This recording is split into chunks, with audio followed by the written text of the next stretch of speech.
On the earth, a stone is thrown from a height in a direction parallel to the earth's surface, while another object is simultaneously dropped from same height.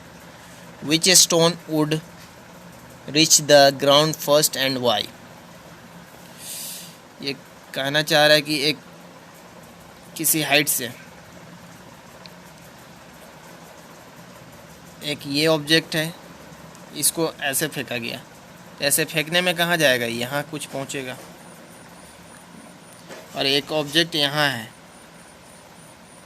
जो ऐसे नीचे की तरफ जाएगा। तो ये इसको 1 मान लेते हैं, इसको 2 मान लेते हैं।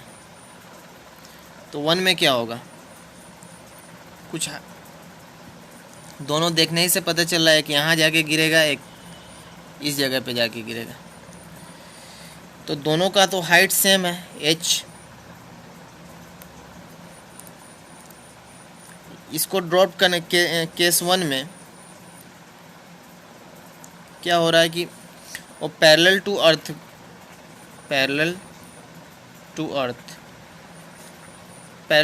फेंका गया, उसको वेलोसिटी पैरेलल टू अर्थ दिया गया।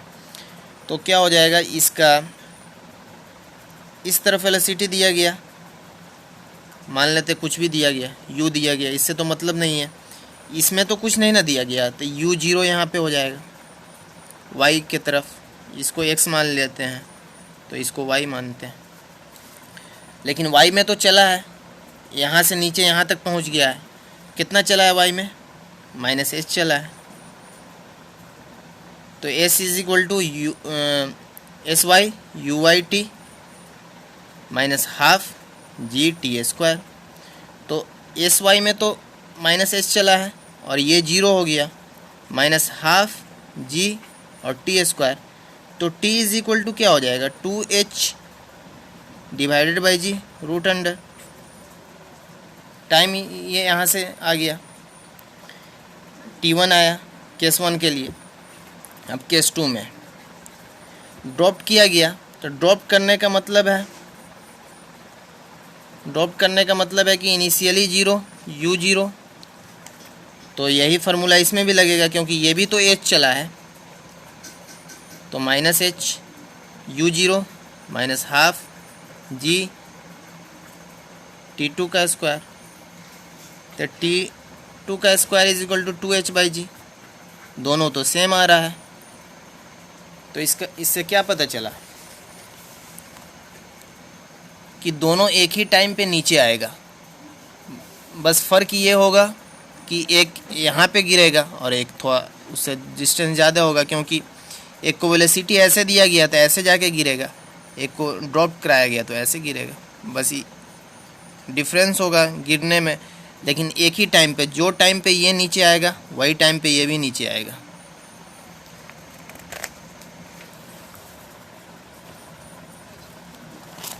Two objects of mass m1 and m2 having the same size are dropped simultaneously from height h1 and h2. Find out the ratio of time they would take in reaching the ground. Will the ratio remain the same? One of the object hollow and other is solid. Both them are hollow. Size remaining size in each case. सबसे पहले कहा गया कि एक h1 height है, h1 height है, एक h2 height है, दोनों से ड्रॉप किया गया। ड्रॉप करने का मतलब है इनिशियल u0 u1 0 और इसका u2 0, ऐसे गिर रहा है।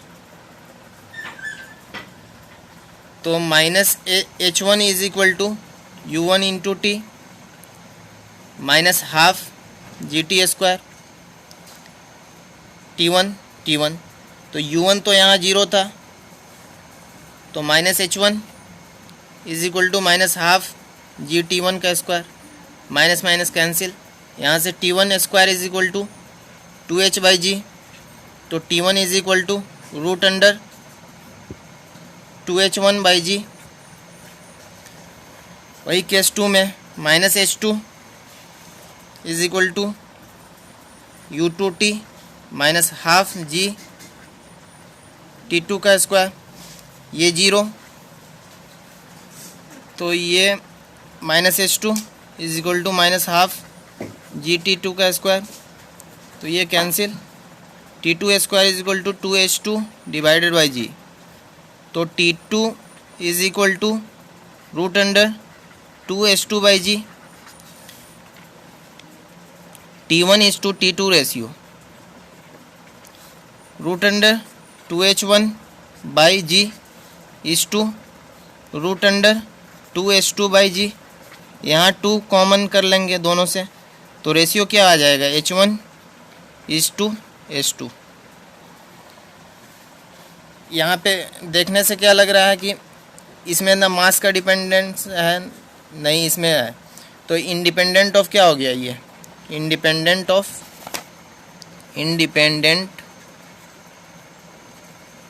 ऑफ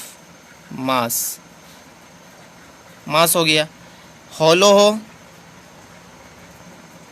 या सॉलिड हो कोई फ़र्क नहीं पड़ता, दोनों एक ही साथ नीचे आएगा।